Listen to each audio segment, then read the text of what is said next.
కాసేపట్లో తెలంగాణ తల్లి విగ్రహావిష్కరణ కార్యక్రమం జరగనుంది. పునర్నిర్మించిన కౌన్సిల్ భవనం ఎదుట తెలంగాణ తల్లి విగ్రహాన్ని గవర్నర్ శివప్రతాప్ శుక్లా ఆవిష్కరించనున్నారు. ఈ కార్యక్రమంలో సీఎం రేవంత్ రెడ్డితో పాటు పలువురు పాల్గొననున్నారు.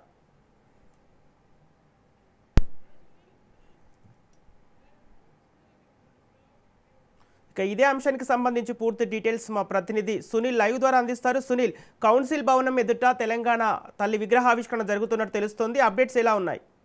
ఎస్ సంపత్, మరి కాసేపులోనే తెలంగాణ అసెంబ్లీ సమావేశాలు ప్రారంభం కానున్నాయి. అంతకంటే ముందు తెలంగాణ అసెంబ్లీ ప్రాంగణంలో కౌన్సిల్ భవనం ముందు తెలంగాణ తల్లి విగ్రహావిష్కరణ ఉంది. మరి కాసేపులోనే తెలంగాణ గవర్నర్ ఇటీవల వచ్చినటువంటి శివప్రతాప్ శుక్లాతో పాటు ముఖ్యమంత్రి రేవంత్ రెడ్డి, మరోవైపు డిప్యూటీ సీఎంగా ఉన్నటువంటి బండ్లు బట్టి విక్రమార్కతో పాటు శాసన మండలి చైర్మన్, అదేవిధంగా శాసనసభ స్పీకర్తో పాటు కొంతమంది మంత్రులు, అదేవిధంగా ఎమ్మెల్యేలు, ఎమ్మెల్సీలు ఈ కార్యక్రమానికి హాజరయ్యే అవకాశం ఉంది. ఇప్పటికే ముఖ్యమంత్రి రేవంత్ రెడ్డి జూబ్లీహిల్స్ తన నివాసం నుంచి అసెంబ్లీకి బయలుదేరడం జరిగింది. మరి కాసేపులోనే అసెంబ్లీకి చేరుకున్న తర్వాత మొట్టమొదటిసారిగా అసెంబ్లీ ప్రాంగణంలో ఏర్పాటు చేసినటువంటి తెలంగాణ తల్లి విగ్రహ ఆవిష్కరణ ఇప్పటికే మనం చూడవచ్చు. తెలంగాణ రాష్ట్ర వ్యాప్తంగా అన్ని జిల్లా కలెక్టర్ కార్యాలయాలతో పాటు ప్రభుత్వ కార్యాలయాలు కూడా తెలంగాణ తల్లి విగ్రహావిష్కరణ చేయాలంటూ కూడా ఇప్పటికే రాష్ట్ర ప్రభుత్వము ఒక జీవోని కూడా విడుదల చేసింది. అందుకు సంబంధించినటువంటి నిధులను కూడా విడుదల చేసింది. ఈ నేపథ్యంలోనే మొట్టమొదటిసారిగా తెలంగాణ రాష్ట్రం ఆవిర్భావించిన తర్వాత, రాష్ట్రం ఏర్పడిన తర్వాత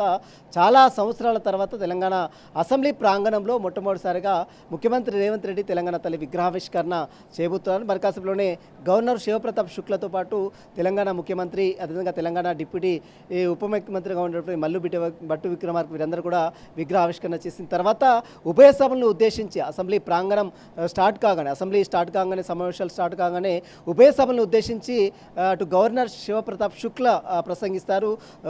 ఒకవేళ ప్రసంగించిన తర్వాత, అంటే అతని ప్రసంగం కంప్లీట్ అయిన తర్వాత సభ నిరవధికగా వాయిదా వేయడం జరుగుతుంది. రేపు ఎల్లుండి గవర్నర్ ప్రసంగానికి సంబంధించిన దానిపై కూడా ధన్యవాదానికి సంబంధించిన తీర్మానాలు కూడా ఉంటాయి. దీంతోపాటు మధ్యాహ్నం 2 గంటలకు సిఎల్పి సమావేశం, బీఎస్సీ సమావేశం ఉంటుంది.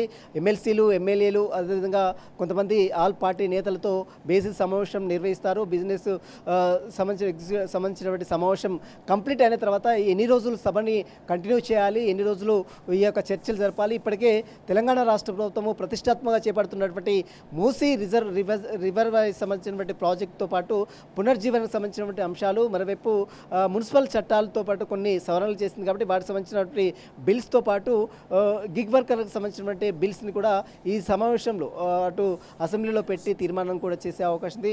మరి కాసేపులోనే అసెంబ్లీ సమావేశాలు స్టార్ట్ అవుతాయి. ఇప్పటికే ముఖ్యమంత్రి రేవంత్ రెడ్డి జూబ్లీహిల్స్ నుంచి తన అసెంబ్లీకి బయలుదేరారు. మరి కాసేపులోనే తెలంగాణ తల్లి విగ్రహావిష్కరణ తర్వాత అసెంబ్లీ 11:45 ప్రాంతంలో అసెంబ్లీ సమావేశాలు కూడా స్టార్ట్ అవుతాయి. సంపత్.